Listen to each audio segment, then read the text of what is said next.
Hello friends, welcome to YouTube channel overall knowledge a way to success. Friends, आज की इस video में हम लोग केमिस्ट्री से एक नए टॉपिक लेंगे, जिससे आज हम लोग उसके कुछ ऑब्जेक्टिव क्वेश्चनों को सॉल्व करेंगे। ठीक है, आज हमने गैसों के सामान्य गुण से संबंधित कुछ ऑब्जेक्टिव क्वेश्चनों को लिया है। ठीक है, ये सभी लूसेंट से लिए गए हैं क्वेश्चन। ठीक है फ्रेंड्स, चलिए स्टार्ट करते हैं। हमारा पहला क्वेश्चन है, निश्चित ताप पर किसी गैस के दिए हुए द्रव्यमान का दाब उसके आयतन के प्रतिलोमानुपाती होता है। यह नियम है। ठीक है, यह नियम किससे संबंधित है या फिर यह नियम किसने दिया था? आपके पास 4 ऑप्शन दिएगा, आपको सही ऑप्शन बताना है। तो इस क्वेश्चन का राइट ऑप्शन नंबर बी होगा। यह बायल का नियम है। ठीक है, ऑप्शन नंबर बी सही होगा। नेक्स्ट, दिए हुए ताप पर गैस की एक निश्चित मात्रा के लिए दाब का मान नियत रहता है। ठीक है, यह कौन सा नियम है? यह नियम किसने दिया था? तो इस क्वेश्चन का राइट ऑप्शन नंबर बी होगा, बॉयल का नियम। ठीक है, ऑप्शन नंबर बी सही होगा। नेक्स्ट, स्थिर ताप पर किसी गैस का आयतन कम करने पर उसके दाब में क्या परिवर्तन होता है? ठीक है, तो इस क्वेश्चन का राइट ऑप्शन नंबर बी होगा। आयतन कम करने पर उसका दाब बढ़ जाता है। ठीक है, ऑप्शन नंबर बी सही होगा। नेक्स्ट, स्थिर दाब पर गैस का आयतन परम ताप के समानुपाती होता है। यह नियम किसका है? ठीक है, तो इस क्वेश्चन का राइट ऑप्शन नंबर ए होगा, चार्ल्स का नियम। ठीक है, ऑप्शन नंबर ए सही होगा। नेक्स्ट, समान दाब और ताप पर गैसों के समान आयतनों में अणुओं की संख्या समान होती है। यह नियम किसका है? ठीक है, आपके पास 4 ऑप्शन दिए गए, आपको सही ऑप्शन बताना है। तो इस क्वेश्चन का राइट ऑप्शन नंबर डी होगा। ठीक है, एवोगाद्रो की अभिकल्पना। ठीक है, ऑप्शन नंबर डी सही होगा। नेक्स्ट, स्थिर ताप पर किसी गैस का दाब 3 गुना कर देने पर उसके आयतन में क्या परिवर्तन होगा? ठीक है, तो इस क्वेश्चन का राइट ऑप्शन नंबर ए होगा, आयतन तिहाई हो जाएगा। ठीक है, ऑप्शन नंबर ए सही होगा। नेक्स्ट, एनटीपी पर 22 ग्राम कार्बन डाइऑक्साइड का आयतन कितना होगा? 22.4 लीटर, 11.2 लीटर, 44.8 लीटर या फिर 2.24 लीटर? तो इस क्वेश्चन का राइट ऑप्शन नंबर ए होगा, 22.4 लीटर। ठीक है, ऑप्शन नंबर ए सही होगा। नेक्स्ट, गैसों के विसरण का नियम किसने प्रतिपादित किया था? ठीक है, आपके पास 4 ऑप्शन दिए, आपको सही ऑप्शन बताना है। तो इस क्वेश्चन का राइट ऑप्शन नंबर डी होगा, ग्राहम ने। ठीक है, ऑप्शन नंबर डी सही होगा। नेक्स्ट, एक गैस विसरण के दर, ठीक है, आपको बताना है कि एक गैस के विसरण की दर निम्नलिखित में से किस पे निर्भर करती है? ठीक है, तो इस क्वेश्चन का राइट ऑप्शन नंबर डी होगा, अणुभार के वर्गमूल के व्युत्क्रमानुपाती होती है। ठीक है, ऑप्शन नंबर डी सही होगा।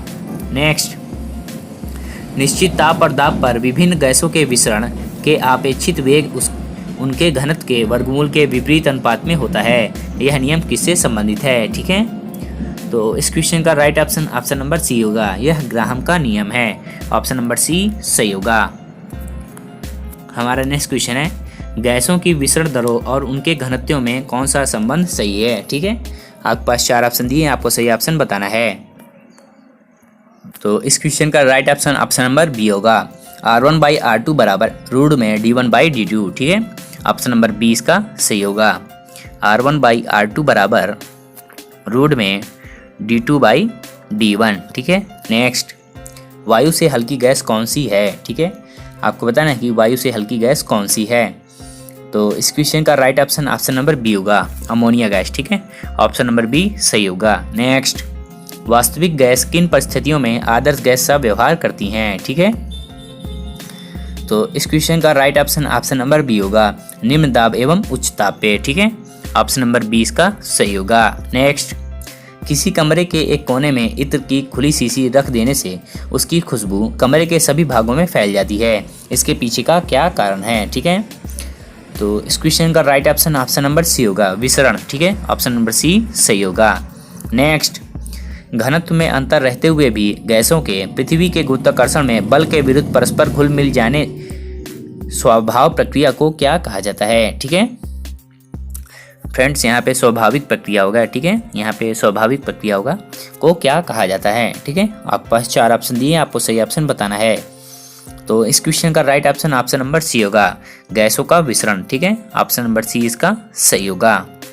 नेक्स्ट, एक गैस का वाष्प घनत्व 14 है, उसका अणुभार कितना होगा? ठीक है, तो इस क्वेश्चन का राइट ऑप्शन नंबर सी होगा, 28। ठीक है, ऑप्शन नंबर सी सही होगा। नेक्स्ट, किसी गैस का अणुभार उसके वाष्प घनत्व का कितना होता है? 2 गुना, 3 गुना, 4 गुना या फिर आधा?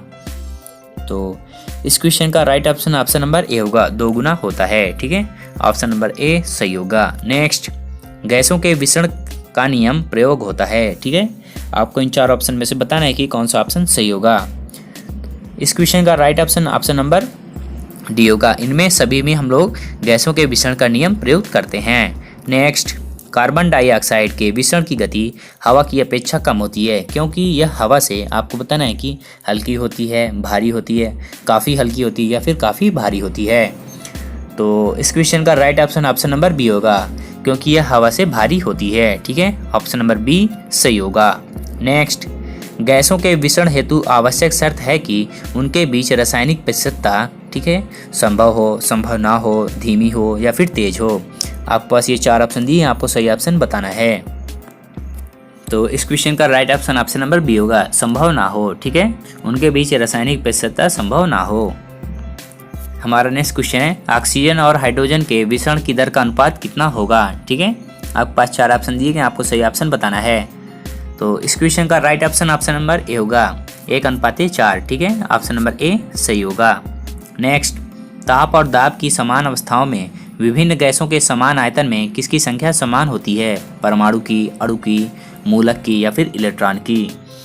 तो इस क्वेश्चन का right option option number B होगा, अणु की। ठीक है, ऑप्शन नंबर बी सही होगा।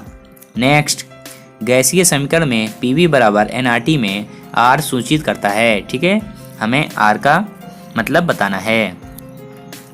तो इस क्वेश्चन का right option option number C होगा, 1 मोल गैस को। ठीक है, ऑप्शन नंबर सी सही होगा। नेक्स्ट, निम्न में से कौन सा नियम गैस से संबंधित नहीं है? ठीक है, आपको इन 4 ऑप्शन में से बताना है कि कौन सा नियम गैस से संबंधित नहीं है।